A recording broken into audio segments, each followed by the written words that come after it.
안녕하세요. 손가락 복음 선교에 오신 것을 환영합니다.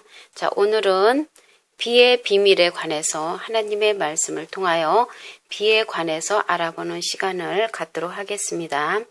신명기 32장 2절을 보도록 하시겠습니다. 나의 교훈은 내리는 비요, 나의 말은 맺히는 이슬이요, 연한 풀 위에 가는 비요, 채수 위의 담비로다 라고 기록되어 있습니다. 그래서 하나님의 교훈을 가리켜서 내리는 비로 상징을 했고요.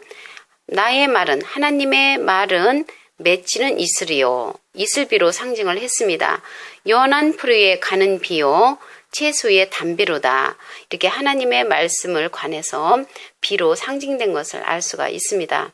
우리 에스겔서 34장 26절을 보도록 하시겠습니다.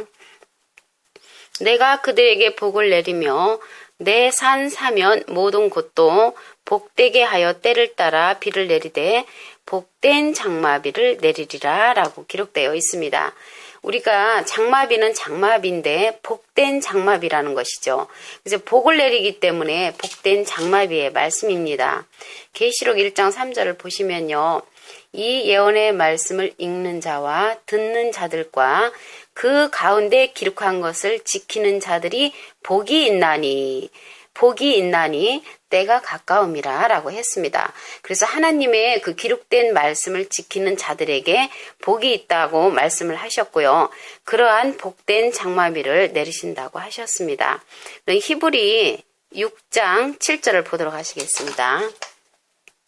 땅이 그 위에 자주 내리는 비를 흡수하여 밭가는 자들의 쓰기에 합당한 채수를 내면 하나님께 복을 받고, 그래서 하나님께 복을 받는데요. 합당한 채수를 내면 하나님께 복을 받고 라고 기록되어 있습니다. 그래서 땅이 그 위에 자주 내리는 비를 흡수하여, 실질적으로 저런 땅을 말하는 것은 아니겠죠. 하나님께서 우리 인간을 흙으로 지으셨잖아요. 그래서 이 땅이 그러한 땅이 아니고 사람들의 심령을 가리켜서 땅으로 비유를 하셨습니다. 다시 한번 보도록 하시겠습니다. 땅이 그 위에 자주 내리는 비를 흡수하여 밭가는 자들이 쓰기에 합당한 채수를 내면 하나님께 복을 받고 라고 하셨습니다. 신명기 28장 12절을 보도록 하시겠습니다.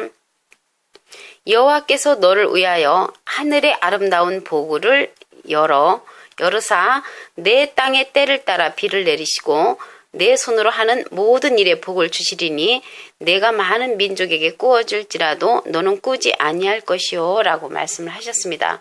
그래서 우리는요, 하늘의 보물 창고를 열으면 금은 보화가 나올 것이다 라고 이렇게 생각을 많이 했습니다.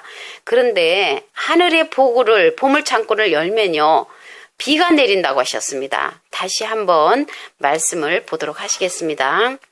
신명기 28장 12절이고요. 여호와께서 너를 위하여 하늘의 아름다운 보고, 하늘의 아름다운 보고는요, 보물 창고입니다. 보고를 열으사 내 땅의 때를 따라 비를 내리시고, 열어보니까요, 보물 창고를 열어보니까 보물이 나오는 게 아니고 비를 내리시고, 아까 비는 하나님의 나의 교훈은 내리는 비요, 이렇게 비로 상징을 됐고요. 하나님의 말씀은 맺히는 이슬비로 이렇게 상징을 했습니다. 그래서 때를 따라 비를 내리시는데 내 손으로 하는 모든 일에 복을 주시리니 내가 많은 민족에게 꾸어줄지라도 너는 꾸지 아니할 것이요. 그래서 우리가 하늘의 보고를 열었을 때 비를 내리신다는 것을 말씀을 통하여 알 수가 있습니다. 또한 우리에게 이른 비와 늦은 비를 적당하게 주신다고 하셨습니다. 이사야 11장 14절을 보도록 하시겠습니다. 여호와께서 너희 땅에 이른 비, 늦은 비를 적당한 때에 내리시리니 너희가 곡식과 포도주와 기름을 얻을 것이요 라고 말씀을 하셨습니다. 그래서 우리에게 일찍 주는 하나님의 말씀도 있고 늦게 주는 하나님의 말씀이 있다는 것을 말씀을 통하여 우리가 읽어보았습니다.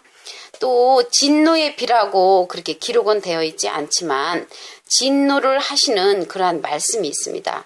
신명기 11장 17절을 보도록 하시겠습니다.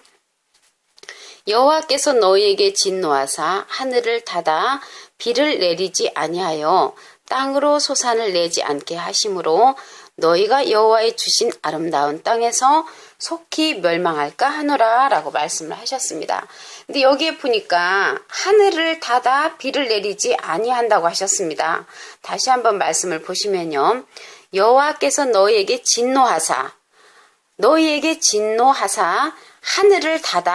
하늘을 닫아서 비를 내리지 아니하여 땅으로 소산을 내지 않게 하심으로 너희가 여호와의 주신 아름다운 땅에서 속히 멸망할까 하노라 라고 기록되어 있는데요.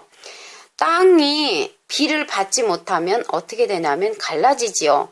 우리 심령도 마찬가지입니다. 우리 심령도 하나님의 비와 같은 말씀을 받지를 못하면 메말라 버리죠. 그래서 아름다운 땅에서 멸망할 수밖에 없는 것은 하나님의 말씀을 받지 못하면 그렇게 멸망할 수가 있다는 것입니다. 그리고 또 우리에게 소낙비 같은 말씀을 주신다고 하셨습니다. 시편 72편 6절을 보도록 하시겠습니다. 저는 벤 풀에 내리는 비같이 땅을 적시는 수낙비같이 임하리니 라고 기록되어 있습니다. 그래서 여기에서 보면은 하나님의 말씀이 비로소 상징이 되었는데요. 이 비가 내리는 비로도 상징을 되었고요.